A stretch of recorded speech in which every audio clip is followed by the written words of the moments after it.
오후 예배 우리에게 주시는 하나님 말씀은 사무엘하 3장 1절에서 11절 말씀입니다. 사무엘하 3장 1절에서 11절 말씀 한 절씩 교독하시고 마지막 절은 합독하겠습니다. 사울의 집과 다윗의 집 사이에 전쟁이 오래매 다윗은 점점 강하여 가고 사울의 집은 점점 약하여 가니라. 다윗이 헤브론에서 아들들을 낳았으되 맏아들은 암논이라. 이스라엘 여인 아히노암의 소생이요 둘째는 길르압이라 갈멜 사람 나발의 아내였던 아비가일의 소생이요 셋째는 압살롬이라 그술 왕 달메의 딸 마아가의 아들이요 아도니아라 핫깃의 아들이요 다섯째는 스바다랴 아비달의 아들이요 여섯째는 이드르암이라 다윗의 아내 에글라의 소생이니 이들은 다윗이 헤브론에서 낳은 자들이더라. 사울의 집과 다윗의 집 사이에 전쟁에 있는 동안에 아브넬이 사울의 집에서 점점 권세를 잡으니라.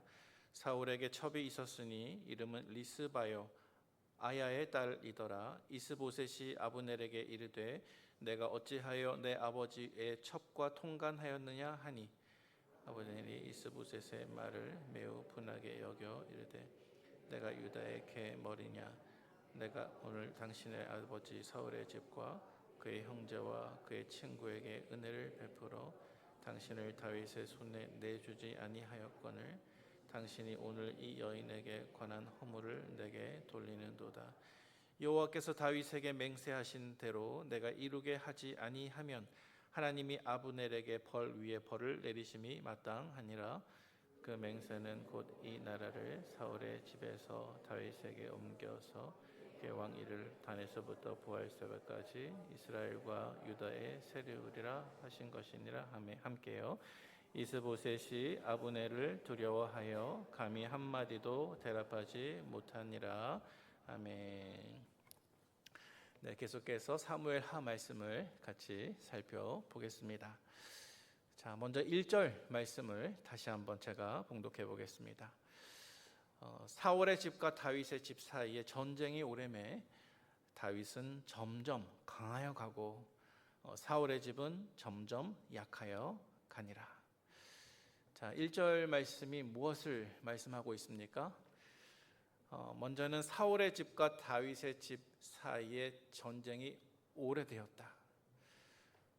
다윗이 헤브론에서 유다 지파의 왕이 되고 약 7년 반 이후에 이스라엘 전국의 왕이 되기 때문에 적어도 약 7년 반 사이에 다윗의 집안과 또 이스보셋을 왕으로 모셨던 사울의 집안 사이에 크고 작은 전쟁 또 전투가 벌어졌던 것 같습니다. 사울 왕이 죽어서 그 나라에는 왕이 없는 상태에서 먼저 다윗이 유다 지파의 왕이 되었고 또 사울의 군대 장관 아브넬을 통해서 이스보셋이 나머지 11지파의 왕이 되었습니다. 따라서 한 나라의 왕이 2명이 된 것이죠.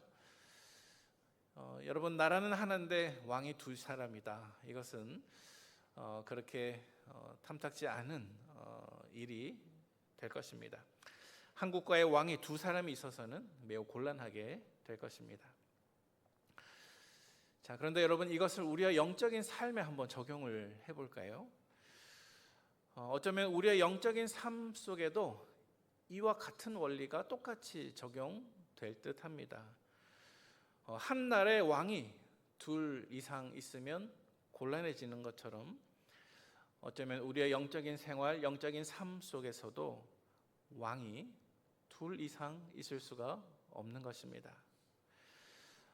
우리의 영적인 삶 속에 다윗이 유다 지파의 왕으로서 시작했다가 점차 이스라엘 전체의 왕이 되는 것처럼 어쩌면 내가 예수님을 믿게 되었을 때 예수님께서 내 영적인 삶 속에 들어오셔서 그 한 부분의 왕이 되시고 시간이 지나면 지날수록 내 모든 삶, 온 삶의 왕이 되시기를 바라실 것입니다.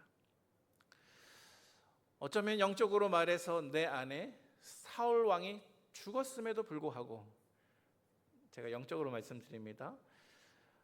다시 말해서 내 옛 사람, 내 옛 주인이 이미 죽었음에도 불구하고 사울 왕에 아직 남아있는 이스보셋이 다윗과 대적하면서 두 번째 왕이 된 것처럼 마치 힘없는 이스보셋과 같은 내 고집, 내 자아가 아직 내 안에 살아있어서 내 삶 속에 진정한 영적인 왕이신 다윗과 대적하고 있다면 여러분, 이것은 우리의 영적인 삶 속에 그렇게 탐탁지 않은 일이 될 것입니다. 자, 만약에 우리 안에 한편으로는 예수 그리스도가 내 삶을 지배하는 왕이 되시기를 원하시고 또 다른 한편에서는 아직 버리지 못한 내 자아와 고집이 살아있어서 또 다른 왕이 된다고 하면 우리 마음속에도 마치 다윗의 집안과 사울의 집안 사이에 전쟁이 오래된 것처럼 영적인 전쟁이 치열하게 또 오랜 기간 벌어지고 있는 것입니다. 자, 그렇다면 이러한 상황 속에서 우리의 마음을, 우리의 영적인 삶을 어떻게 정리해내어야 할까요? 오늘 1절 하반절 말씀 다시 보시기 바랍니다. 1절 하반절에 이렇게 기록하고 있죠. 다윗은 점점 강하여 가고 사울의 집은 점점 약하여 가니라. 자, 여러분, 이것이 무슨 뜻입니까? 먼저 역사적으로 오늘 본문 속에서 사울의 집과 다윗의 집 사이에 전쟁이 오래됐습니다. 그리고 시간이 계속 지나고 있습니다. 그런데 시간이 지나면 지날수록 누구의 집이 더 강해졌다고요? 다윗의 집이 더 강해졌고 또 사울의 집은 점점점 약해지고 있었습니다.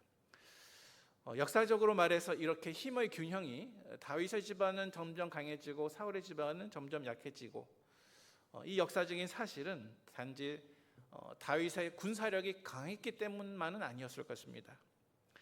이것은 분명히 하나님께서 다윗을 온 이스라엘의 왕으로 세우시겠다고 약속하셨고 하나님께서 친히 그 뜻을 조금씩 이루어 가셨기 때문에 그 결과로 다윗의 집이 점점 강해지고 사울의 집은 점점 약해지게 되었던 것입니다.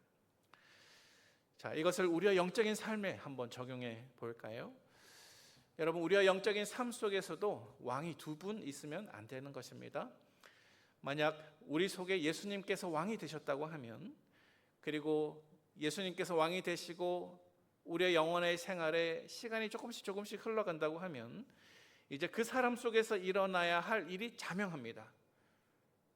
그것이 무엇입니까? 그것은 내 안에 메시아이신 예수 그리스도의 통치는 점점 강해져야 되고 내 안에 마치 다윗을 대적했던 것과 같은 이스보셋과 같은 나의 고집불통의 그 마음, 나의 불순종, 내 자아, 나의 옛사람은 시간이 지나면 지날수록 점점 약해져야 한다는 것입니다. 여러분, 이것이 정상적인 영적인 삶의 흐름이고 또 저와 여러분들을 향한 하나님의 놀라운 계획인 줄로 믿으시기를 바랍니다. 내가 예수님을 믿고 시간이 오래되면 오래될수록 반드시 이 흐름이 되어야 됩니다. 반드시 이 흐름으로 가야만 됩니다. 내가 예수를 믿고 오래되었음에도 불구하고 시간이 많이 지났음에도 불구하고 오늘 본문과 정반대로 내 속에 참 다윗이 되신 예수님의 통치는 점점 약해지고 그 다윗 왕의 통치를 대적하는 사울의 집안의 모습과 같은 내 고집, 내 자아, 내 불순종이 점점 강해진다면 여러분, 그것은 우리의 마음속에 하나님의 나라가 제대로 서지 않는다는 증거입니다. 그리고 그것이 우리의 간절한 기도의 제목이 되어야 할 것입니다. 따라서 우리 북문에 사랑하는 영적 가족 여러분, 내 안에 영적인 싸움이 있겠죠. 하지만 그러한 영적인 싸움이 오래되면 오래될수록 우리 안에 메시아이신 예수 그리스도의 통치는 점점 강해지고 하루 속히 폐위되어야 할 이스보셋과 같은 나의 왕자는 속히 힘을 잃어서 우리의 영적인 삶 속의 참 왕은 오직 예수 그리스도, 오직 한 분만이 참 왕이 되시기를 주님의 이름으로 축원을 드립니다. 자, 이어지는 2절 말씀을 보도록 하겠습니다. 오늘 보면 2절 이하의 말씀 속에서는 다윗의 아내들에 대한 또 자녀들에 대한 이야기가 등장하고 있습니다. 2절 말씀을 제가 봉독하겠습니다. 다윗이 헤브론에서 아들들을 낳았을 때 맏아들은 암논이라 이스라엘 여인 아히노암의 소생이요 자, 제가 방금 읽은 2절부터 오늘 본문 5절까지는 모두 다윗의 아들들과 아내들에 대한 이야기입니다. 자, 우리가 조금 전에 살펴본 1절 말씀 속에서 전쟁이 점점 오래되었는데 다윗은 더 강해지고 사울의 집은 더 약해지니라, 우리가 이 말씀을 읽었는데요. 어쩌면 다윗의 집이 점점 강해진다고 하는 그 증거 중에 하나가 다윗의 군대의 군사력뿐만이 아니라 그의 가정, 그 다윗의 핏줄, 또 다윗의 스라에 많은 자손들이 태어났다고 하는 사실 또한 어쩌면 그의 집이 점점점 강성해지고 있다고 하는 증거가 될 것입니다. 아마도 그래서 그런지 모르겠지만 이스보셋에 대한 기록을 성경에서 찾아보면 그에게는 자녀에 대한 언급이 없습니다. 다윗은 헤브론에서 왕이 된 이후에 오늘 본문에 등장하는 것처럼 아내들을 맞이하였고 자손들이 많아졌음에도 불구하고 이스보셋에 관한 성경 어디에도 그의 자녀들에 관한 기록은 없습니다. 자, 오늘 보면 2절부터 5절까지 말씀 속에는 특별히 다윗이 헤브론에서 유다 지파의 왕이 된 이후에 그 헤브론에서 낳은 아들들의 이름들과 맞이한 아내들의 이름을 묘사하고 있습니다. 그래서 오늘 본문에 등장하는 아내들과 또 다윗의 아들들이 다윗이 낳았던 모든 아들들의 이름은 아닙니다. 헤브론에서 낳은 아들들의 이름이 소개가 되고 있습니다. 그래서 예를 들어서 나중에 다윗의 왕위를 이어받을 솔로몬의 이름 같은 것은 여기에 등장하지 않습니다. 그는 지금 정치적인 과도기에 있었습니다. 헤브론에서 유다 지파의 왕이 되었습니다. 그리고 다윗의 인생의 정치적인 과도기에 태어난 아들들로서 여러 명의 이름이 소개가 되고 있고, 또 그가 어떠한 아내들을 맞이하였는지, 그가 특별히 정치적, 신앙적으로 그 자기 가정의 문제에 대해서 어떻게 처신했는지를 오늘 본문이 말씀하고 있습니다. 여러분, 원래 다윗의 첫 번째 아내 이름이 누구인지 혹시 아십니까? 미갈입니다. 맞습니다. 네. 다윗의 원래 아내 이름은 사울의 딸이었던 미갈입니다. 사울이 다윗을 자기의 부하로 두고 자기의 딸 미갈을 그에게 아내로 주었죠. 하지만 곧 사울은 다윗을 질투합니다. 그리고 다윗의 목숨을 위협하게 됩니다.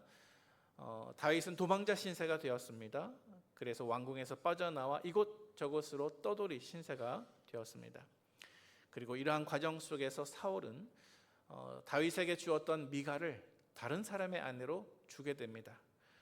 그리고 다윗은 도망자의 신세로 이곳저곳을 다니면서 새로운 아내들을 맞이하게 되었고, 또 그에게서 새로운 자녀들이 태어나게 되었습니다. 자, 예를 들어서 오늘 본문 2절 말씀에 보면 다윗이 헤브론 시절에 맞이한 첫 번째 아내였던 아히노암이라고 하는 이름이 나타나고 있습니다.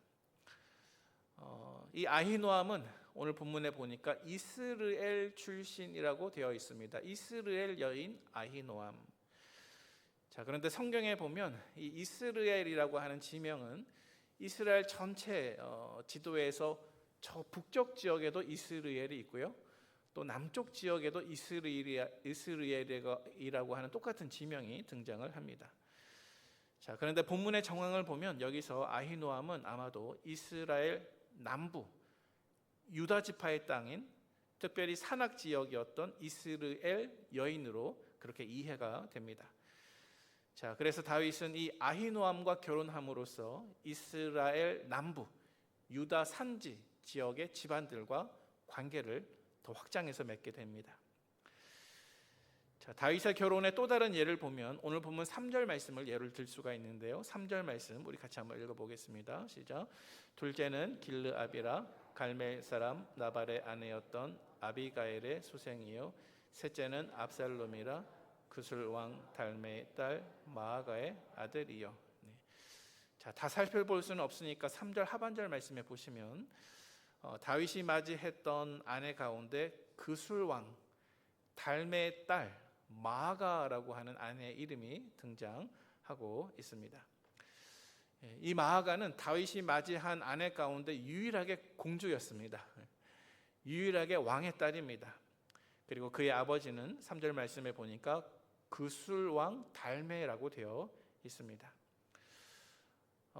성경 지리학을 살펴보면 이 그술이라고 하는 나라는 크지는 않았습니다. 하지만 요단강 동쪽 지역에 특별히 이스보셋이 요단강 동쪽의 마하나임을 수도로 삼고 통치를 했는데요.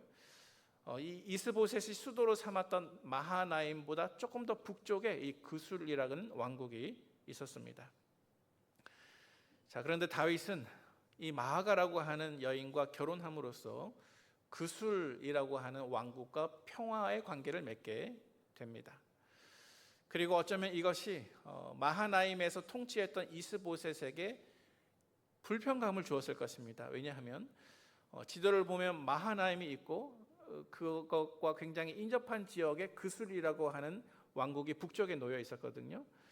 그래서 요단강 서편에는 다윗이 있고 마하나임을 기준으로 북쪽에는 다윗과 결혼 관계를 맺은 그술 왕국이 있습니다. 그래서 어쩌면 다윗은 이 결혼 관계를 통해서 그술과 평화 협정을 맺음과 동시에 마하나임에서 통치를 했던 이스보셋에게 어떤 정치적인 하나의 압박감을 주었던 것 같습니다.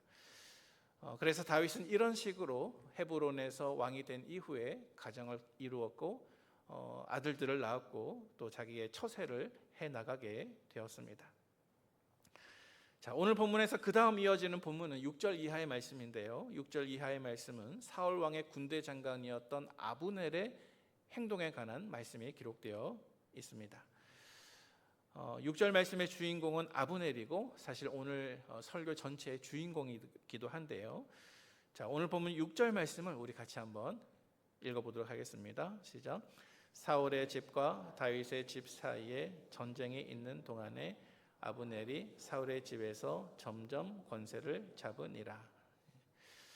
자, 아까 우리가 읽었던 1절 말씀에 보니까 사울의 집과 다윗의 집 사이에 전쟁이 깊어지는 동안에 다윗의 집이 점점 강해지고 사울의 집은 약해졌다 그랬는데 방금 읽은 6절 말씀에 보니까 사울의 집과 다윗의 집 사이에 전쟁이 있는 동안에 이스보셋이 아니라 아브넬이 사울의 집에서 점점 권세를 잡았다라고 기록하고 있습니다.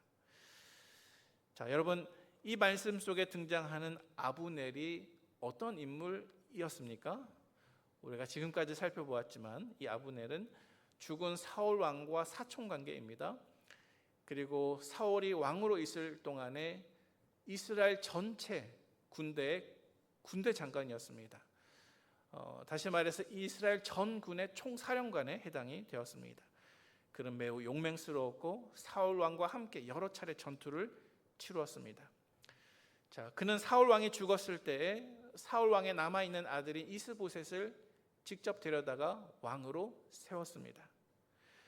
자, 그런데 오늘 본문의 여러 가지 정황을 보면 그가 사울 집안에 충성하기 위해서 이스보셋에게 왕위를 받을 수 있도록 도와주었다기보다는 어쩌면 그는 자기의 욕망을 채우기 위해서 어쩌면 자기의 욕심을 드러내는 수단으로 그렇게 했던 것 같습니다.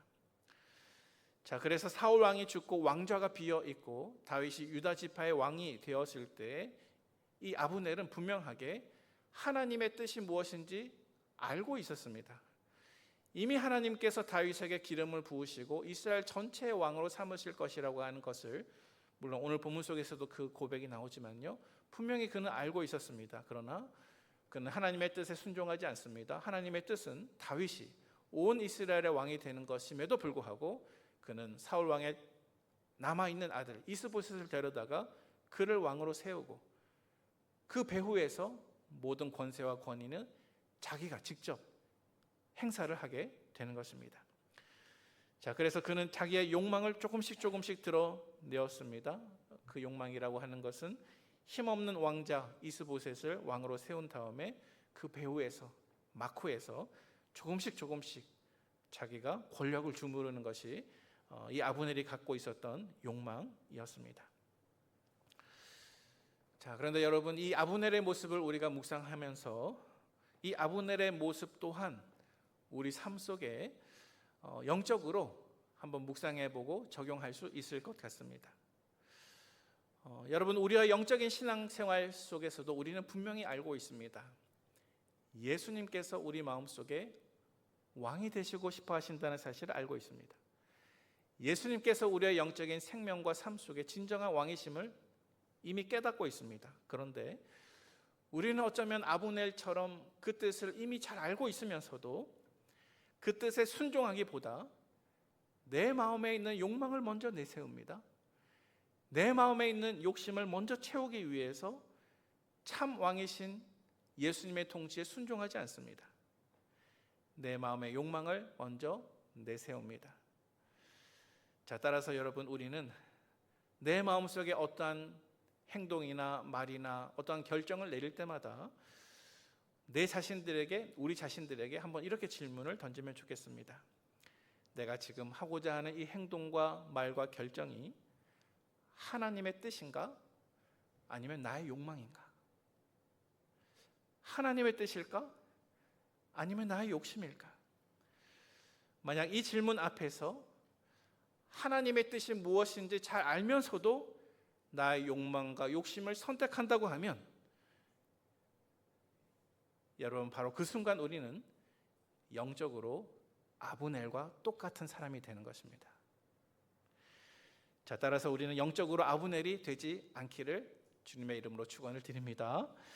여러분, 이어지는 7절 말씀에 보면 한 가지 역사의 전환점이 되는 사건이 등장을 하고 있습니다. 그것은 이 욕망 많았던, 욕심 많았던 아브넬이 교만하다 못해서 죽은 왕 사울의 첩인 리스바라고 하는 여인을 범하게 된 것입니다. 자, 오늘 본문 속에 보니까 이 아브넬이 사울의 첩이었던 리스바라고 하는 여인과 통간한 사실을 이스보셋이 알게 되었습니다. 자, 그리고 이 이스보셋은 아버지의 첩을 범한 이 아브넬을 용서하지 못합니다. 7절 말씀 보도록 하겠습니다. 우리 7절 말씀 같이 읽어보겠습니다. 시작. 사울에게 첩이 있었으니 이름은 리스바요 아야의 딸이더라. 이스보셋이 아브넬에게 이르되 내가 어찌하여 내 아버지의 첩과 통간하였느냐 하니. 자, 여러분, 이 상황이 이해가 되십니까? 고대 사회에서 왕의 왕비 혹은 후궁 또는 첩과 성적인 관계를 맺는다? 여러분, 이것이 상상이 되십니까? 그것은 그 왕을 모독하는 것입니다. 모욕하는 것입니다. 그리고 그러한 행동을 벌임으로써 그 사람이 왕비와 결혼할 수 있는 자리에 있다. 다시 말해서 내가 왕의 자리로 올라갈 수 있는 힘이 있다는 것을 과시할 수도 있는 그러한 행동이었습니다. 자, 그런데 지금 현재 이 역사적인 사건을 살펴보면 분명히 왕은 이스보셋입니다. 아브넬은 물론 힘이 있었지만 한낱 군대 장관입니다. 그런데 일개의 군대 장관이 왕의 첩과 통간을 한다. 여러분, 이것을 이스보셋의 입장에서 한번 생각을 해보시기 바랍니다. 그 메시지가 도대체 어떠한 메시지를 담고 있습니까? 그것은 이 아브넬이 원한다면 오늘이라도 당장 이스보셋을 폐위시키고 마치 죽은 사울 왕의 입장과 똑같이 되어서 이스라엘의 왕이 될 수도 있다고 하는 것을 정치적으로, 어쩌면 상징적으로 과시할 수도 있는 행동이 된 것입니다.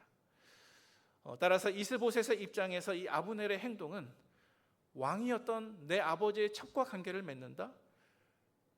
한낱 군대 장관이 그렇게 행동을 한다? 이것은 정말 말도 안 되는 어마어마한 반역적인 행동이 될 것입니다. 자, 따라서 이스보셋은 비록 힘없는 왕이었지만 이 아브넬의 잘못을 지적했습니다. 그런데 여러분, 이 이스보셋이 아브넬의 죄를 지적하고 그를 책망했을 때 그 책망을 들었던 이 아브넬의 반응이 어떤 반응이었습니까? 자, 오늘 본문 8절과 9절 말씀에 그 반응이 나타나고 있는데요. 조금 길지만 같이 한번 봉독하도록 하겠습니다. 시작. 아브넬이 이스보셋의 말을 매우 분하게 여겨 이르되 내가 유다의 개 머리냐? 내가 오늘 당신의 아버지 사울의 집과 그의 형제와 그의 친구에게 은혜를 베풀어 당신을 다윗의 손에 내주지 아니하였거늘 당신이 오늘 이 여인에 관한 허물을 내게 돌리는도다. 여호와께서 다윗에게 맹세하신 대로 내가 이루게 하지 아니하면 하나님이 아브넬에게 벌 위에 벌을 내리심이 마땅하니라. 자, 여러분 이 8절과 9절 말씀을 읽으실 때 어떤 마음이 드십니까? 여러분 이 8절과 9절 말씀의 뜻이 무엇일까요? 이 8절과 9절은 아브넬의 변명 아닌 변명입니다. 자, 여러분 내용을 한번 생각해 보시기 바랍니다. 아브넬은 먼저 이스보셋의 그 책망하는 말을 들은 다음에 그 말을 분하게 여겼습니다. 매우 괘씸한 말로 여겼습니다. 지금 아브넬은 그 한 말을 한번 생각해 보면 자기 자신이 어떠한 잘못을 했는지 전혀 반성하는 기색이 있습니까? 없습니까? 전혀 없습니다. 전혀 없습니다. 그는 사울의 첩과 통관한 그 일에 대해서 회개하는 기색이 전혀 없습니다. 일국의 군대 장관이 왕의 첩과 간음했음에도 불구하고 그것을 잘못된 일로 인지하지 못합니다. 오히려 내가 그것을 얼마든지 할 수 있는 입장이지 않는가라고 하는 권리 정도로 그가 여기고 있습니다. 자, 그래서 아브넬이 이스보셋에게 이야기하죠. 제가 조금 풀어서 얘기하면, 네가 왕이 된 것이 누구 덕분인데? 네가 죽은 사울 왕의 아들이면서 지금 왕으로 있는 것이 누구 덕분인데? 지금 나를 저 적국인 유다 지파의 개머리쯤으로 알고 감히 네가 내 여자 문제까지 건드려? 조금 쉽게 말하면 이러한 지금 감정입니다. 자, 그런데 그는 갑자기 하나님을 이야기하기 시작합니다. 우리가 읽은 말씀 9절 말씀에 보면 그는 자기의 잘못을 회개하거나 깨닫는 것이 아니라 갑자기 하나님의 이름을 들먹입니다. 그래서 9절 말씀에 보니까 여호와께서 다윗에게 맹세하신 대로 내가 이루게 하지 아니하면 하나님이 아브넬에게 벌 위에 벌을 내리심이 마땅하니라. 여러분 이 말을 한번 잘 생각해 보시기 바랍니다. 너무나 적반하장이지 않습니까? 이 아브넬은 자기의 잘못을 지적하는 이스보셋 앞에서 내가 잘못했습니다 인정하거나 깨닫기는커녕 오히려 하나님의 이름을 들먹이면서 여호와께서 다윗에게 맹세하신 그대로 내가 이루게 할 것이다, 내가 그렇게 하지 아니하면 하나님이 나에게 벌 위에 벌을 내리실 것이다. 이 말씀만 보면 마치 그가 신앙이 굉장히 좋은 사람처럼 들립니다. 하나님께서 다윗에게 맹세하신 것이 무엇입니까? 다윗이 이스라엘 전체의 왕이 될 것이라는 말씀이었죠. 그런데 그는 지금 하나님께서 이미 약속하신 그것을 내가 지금부터 이루게 하겠다. 다시 말해서 이스보셋에게 돌려간 그 나라를 다윗에게 다시 회복시켜 주겠다라고 이야기를 하고 있는 것이죠. 자, 그런데 이 모습을 한번 곰곰이 생각해 보면 참 이상합니다. 그는 자기의 욕심과 욕망대로 죄를 지었습니다. 그리고 그 죄를 지적받았습니다. 하지만 그 죄를 회개하기는커녕 자신은 아무런 잘못도 없고 자기의 손상된 그 자존심을 신앙의 이름으로 하나님의 이름을 들먹이면서 신앙의 방법으로 내가 그것을 만회하겠다, 내가 하나님의 뜻을 이루겠다, 만약에 하나님의 뜻을 이루지 않으면 하나님이 나에게 벌을 주셔도 좋다, 이렇게 지금 말을 하고 있는 것입니다. 자, 여러분 이러한 아브넬의 태도는 무엇입니까? 이것은 신앙의 이름을 가지고 자기의 욕망을 정당화하는 행동이죠.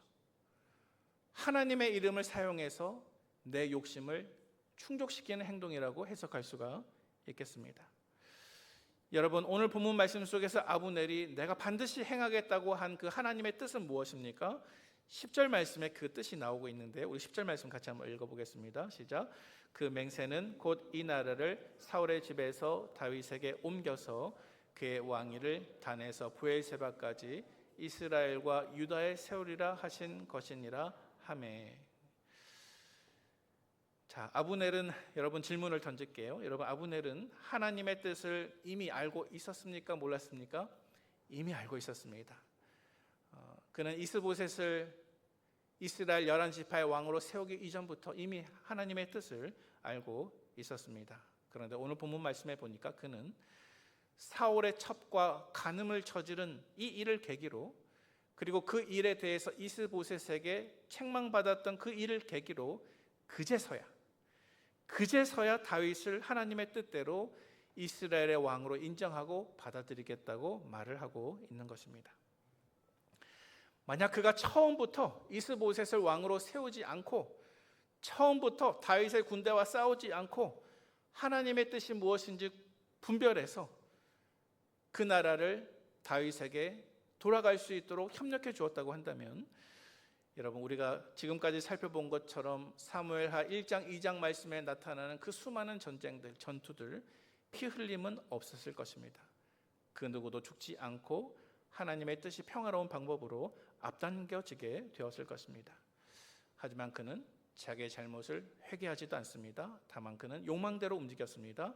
그러면서도 신앙으로 자기의 욕망을 포장할 뿐, 신앙보다 더 앞서 있는 자기의 욕망을 섬길 뿐 자기의 잘못을 고백하거나 회개하지 않습니다. 이제 말씀을 정리하도록 하겠습니다. 사랑하는 우리 북문의 가족 여러분, 오늘 본문 말씀 속에서 아브넬이 하나님을 대하고 신앙을 대하는 태도를 살펴보면, 여러분, 어쩌면 하나님이나 하나님의 말씀을 내 욕망과 욕심의 수단으로 삼게 되었을 때 조금 말이 이상하게 들리겠지만요, 바로 그 순간 우리는 하나님을 우상 숭배하는 것입니다. 모든 우상 숭배 안에는 인간의 욕망이 들어 있습니다. 모든 우상 숭배에는 신을 섬기는 것이 아니라 사실은 내 욕심을 섬기는 것이고 내 욕망을 섬기는 것입니다. 내가 하나님보다 돈을 더 사랑하든, 내 자녀를 더 사랑하든, 쾌락을 더 사랑하든, 술을 더 사랑하든, 음식을 더 사랑하든, 결국 그 사랑의 대상 우상은 내 욕망입니다. 자, 그래서 내 안에 있는 욕망을 마치 신처럼 투영해서 그것을 하나님보다 더 소중하게 여기고, 하나님은 없어도 살 수 있지만 그것 없이는 살 수 없다라고 이야기할 때 그것이 결국 우리의 우상이 되고 마는 것입니다. 아브넬의 경우에 그의 우상은 정치적인 권력과 힘이었습니다. 그는 다윗을 왕으로 삼고자 하는 하나님의 뜻을 잘 알고 있었음에도 불구하고 그것을 순종하지 않고 교만하다가 못해서 결국에 사울의 첩이었던 여인과 관계를 맺기까지 전혀 절제할 줄 모르고 멈출 줄 모르며 그의 욕망인 우상을, 정치적인 힘을 섬겼던 것이 이 아브넬의 모습입니다. 그러면서도 그는 그 욕망을 신앙의 이름으로 포장하였습니다. 자, 따라서 오늘 본문 말씀을 묵상하면서 우리 자신들에게 다시 한번 이렇게 물어보면 좋겠습니다. 우리가 어떠한 행동, 어떠한 말, 어떠한 결정을 하기 전에 이것이 과연 하나님의 뜻인가 아니면 나의 욕망인가, 이 질문을 반드시 물어보시면 좋겠습니다. 그리고 나의 욕망을 위해서 신앙을, 하나님의 이름을 도구로 사용하지 마시기를 바랍니다. 예를 들면 내 욕망을 분명히 관철시키면서 사람들에게 이야기할 때 내가 기도해보니 이것이 하나님의 뜻이었다, 사실은 내 욕심을 충족하면서 그렇게 우리는 얼마든지 이야기할 수가 있습니다. 그러나 여러분, 하나님은 결코 우리가 도구화할 수 있는 분이 아니십니다. 만약 우리가 하나님을 내 욕망의 도구로 삼고자 한다면 그것은 하나님의 무한하신 영광을 우리가 내 욕심이라는 이름으로 훼손시키는 큰 죄를 저지르는 것입니다. 하나님을 알고 하나님의 뜻을 알며 순종하는 사람은 결코 하나님을 나의 욕심의 도구로 삼지 않습니다. 오히려 내 자신의 죄와 동기를 정직하게 살펴보면서 하나님의 뜻을 분별하고 모든 경우에 그 기회를 순종의 기회로 삼을 것입니다. 그러므로 내 안에 있는 욕심과 욕망을 신앙의 이름으로 투영했던 아브넬처럼 되지 말고 우리에게 주어진 모든 순종의 기회 동안에 하나님의 뜻에만 순종할 수 있는 저와 여러분들이 되시기를 주님의 이름으로 축원을 드립니다. 함께 기도하겠습니다.